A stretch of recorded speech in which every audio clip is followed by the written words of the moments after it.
Well, gang, looks like we got another mystery on our hands. And that mystery is how Shaggy somehow got imbued with godlike powers. What?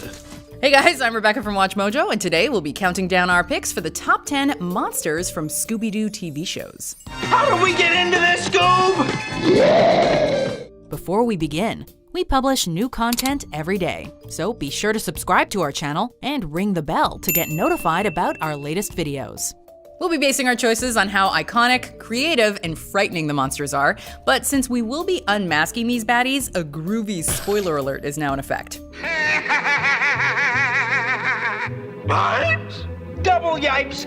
You know, maybe Shaggy has been the true monster all along, and he would have gotten away with it too if it weren't for you pesky memers. Jinkies! Alright, let's get to the list. Shaggy, give me a hand. This is tied for the most terrifying day of my life! Tied with what? Every other freaking day of my life! Number 10, Gator Ghoul. Maybe we should alter course, like maybe in reverse. Reverse? Scooby and the gang head to the Deep South to pay a visit to Ma and Pa Skillet and Scooby-Doo's cousin, Scooby-Dum. Seriously. Scooby-Dooby-Doo! Scooby-Dooby-Doo! Scooby-Dooby-Doo! The Skillets run a restaurant, but it's being haunted by the alligator ghost, known as the Gator Ghoul, a terrifying monster whose worst attribute is glowing eyes that allow it to see in the dark. It's half man, half gator. And all ghost! Yay! Well, that and it's a frickin' alligator. Ultimately, however, the alligator is revealed to be not the careless handyman Simon, That much gonna pay through the snout before I'm through with him. but the sweet, kindly Alice Dovely, who was trying to drive the Skillets out of business to sell their soft drink formula to the big soda conglomerate that fired her. Miss Dovely, the Gator Ghoul? That's ridiculous. And she would have gotten away with it. If it weren't for you nosy kids. Number 9, the Headless Horseman. A headless horseman! The reckless horseman? Who? Halloween's spooky, but it gets even spookier when, during a groovy Halloween party, the gang meets the Headless Horseman, a ghoul whose noggin's been swapped out for a pumpkin. Zoinks! It's him! I want a head! Turns out the horseman is still haunting the Crane family, descendants of Ichabod, you see. What happened to Ichabod? We don't know. Nobody in Sleepy Hollow ever saw him again. And is most interested in Mrs. Crane's diamond necklace, as explained by her cousin Elwood. The curse on that diamond is the cause of everything that's happened here this evening. Did you say curse? Things start to get really tense when the team sees that not only can the Headless Horseman remove his own pseudo-head, he can also take cousin Elwood's head clean off as well. He's got Elwood's head. Fortunately, their reenactment of Sleepy Hollow ends when they discover that the horseman is actually Elwood himself, who wanted to scare Mrs. Crane into giving up the diamond. And let's get this phony Elwood mask off and see who this headless horseman really is. Let go of my face. Number 8, the Ghost of Captain Cutler. Zoinks! A seagoing ghost!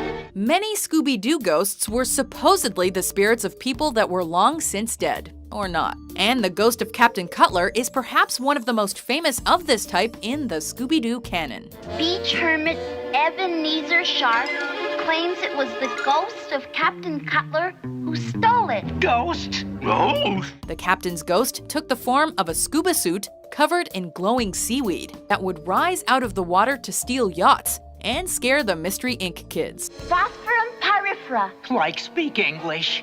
a phosphorus glowing seaweed found only in the area known as the graveyard of ships. Thanks to a dive down to the graveyard of ships, the team discovers that the real Captain Cutler faked his death You found a clue? so that he and his wife could trick everyone into believing he was a ghost, as a cover for his yacht-stealing activities. Ingenious! Hey, listen to this, gang. Teenage sleuths solve boat hijacking mystery. Captain Cutler and his wife taken into custody by sheriff. Number 7, the Headless Spectre. Haunted mansion? Go? And the Headless Spectre. On their way to a rock show, Mystery Inc. stumbles upon a supposedly haunted mansion, where a headless spirit roams the grounds. Their initial investigation leads them to believe that maybe the house is haunted by the spirit of Jefferson Stillwell, a rich old man who had apparently hidden a large treasure on his property. Hey, I wonder who this guy is. Jefferson Stillwell. Armed with nothing but a candle and an eerie laugh. This ghost torments the gang until they find out he's actually the very much alive great-great-great-grandson of Jefferson Stillwell, Penrod. I am Penrod Stillwell, great-great-great-grandson of Jefferson Stillwell. He only donned the disguise to keep thieves away from his mansion, as he looked for the treasure. Like why, man? You scared us half to death. There's a hidden treasure someplace in that old house that is rightly mine. Number 6. The Tar Monster. Mystery Inc. is on location in Turkey to check in with their friend Dr. Brixton, who's discovered an ancient city during an archaeological dig. Unfortunately, a tar monster is supposedly the guardian of said ancient city. Under the protection of a legendary creature that lived in the pools, the tar monster. As its name implies, this lumbering giant seems to be made out of tar.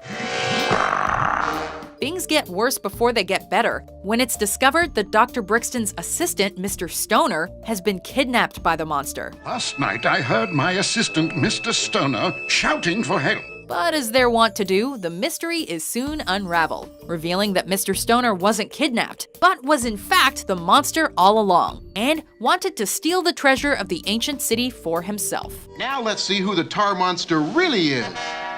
Why, it's Stoner, my missing assistant. Number 5. Phantom Shadows, also known as the Giggling Green Ghosts. Now, good night and pleasant dreams, y'all.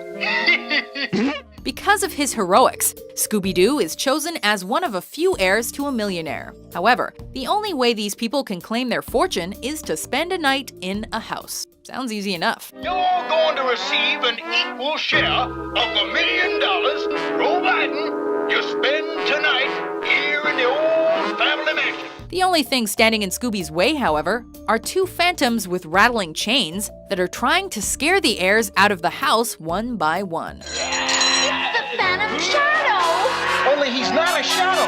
He's a green ghost. Now there's two of them. Thanks to his friends, Scooby-Doo proves resilient and is able to unmask the phantoms as Mr. Creeps and Mr. Crawls, two lawyers who wanted the fortune for themselves. Well, there they are, Sheriff. Mr. Creeps and his partner, Mr. Crawls. Greedy lawyers, where do they come up with these things? Creeps and crawls. They sure picked the right lawyers for this job. Number 4. Phantom. Something tells me this is the Phantom. Run, Scooby! Scoob and the gang are at Decade Records to hear their friend Jimmy Lewis play a gig, I hope we're not too late for the recording session. when they find that the studio is haunted by the Phantom, also known as the Disc Demon. Looking like a member of Kiss and the Joker had a baby, this phantom is dressed in full 70s glam rock regalia and is trying to locate a song penned by a writer who has disappeared. Give me the music. Music? Here, hold this a minute, will you, Scoob? As it turns out, this Gene Simmons Ziggy Stardust wannabe is actually, Now to see who this phantom really is. gasp, Ace Decade, the nephew of Decade Records owner, who'd been stealing records and selling them on the black market. I get it. Like he was smuggling the records out in the garbage cans. Right, Shaggy. Number 3. Spooky Space Kook. Oh, the ghost! It's hard to take a monster with a name like Spooky Space Kook seriously, but that didn't stop this alleged alien from terrorizing an airfield. Coming complete with a spacesuit, floating skull, and strobe lights to coincide with its creepy high-pitched laughter, this is one scary being. Who happens to leave glowing footprints everywhere he goes. Do you guys see what I see? It's those spooky glowing tracks again. Zoinks! Zoinks! However, in one of the group's more creative unmaskings, they trap the Spooky Space Kook in a wind tunnel, Start it up, Freddy. which blows off the costume and reveals Henry Bascom, a greedy guy who wanted to scare local farmers off their land so he could get it cheap and sell it to the government. You can, shut it off, Fred. Number 2. The 10,000-volt ghost. We're in luck. I found the battery-powered hot plate. One of the more creative monsters in the Scooby-Doo canon. The 10,000-volt ghost is a being made entirely out of electricity. At least that's what it looks like. Its electrical powers can even melt metal, making him one shocking foe.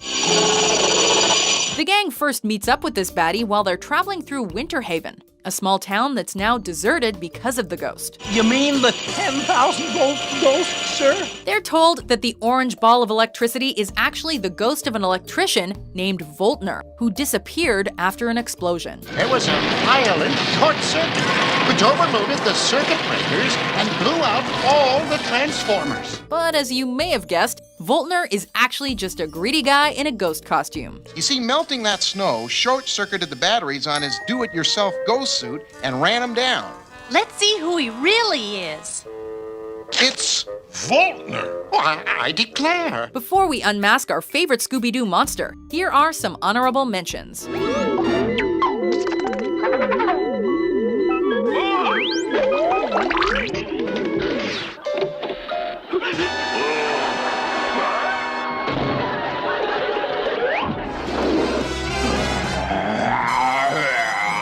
Leave it to Daphne to pick the wrong door. Oh, it's dark and spooky in here, Scooby. Good work, Scooby! I'll give you a hand.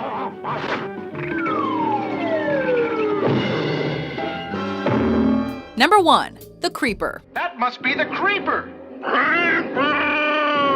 The Creeper, creeped onto the scene when the gang had to investigate a series of bank robberies, all perpetrated by a green-skinned monster. Zoinks, it's him!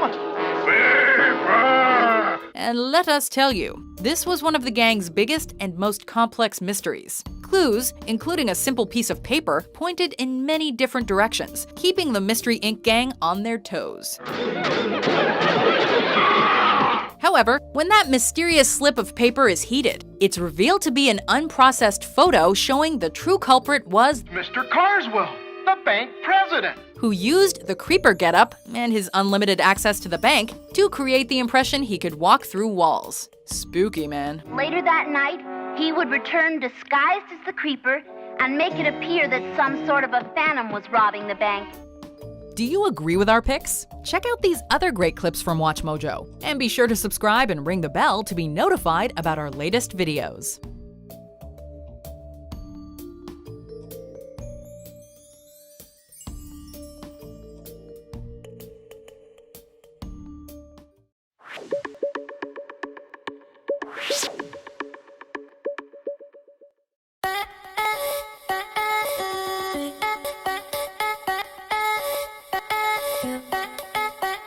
Gwoździe się złączy, potem zawisi, który znasz, i moja dona gwoździe naprawisz, potem zawisi, który znasz, i moja dona nie zabelazmy czynności, te peniwe celi, ostani. Следим се отдалеч надежда да се срещнем с очи. Може би няма начин да спрем нашия този момент. Живот като на игра, сериозни, но на шега.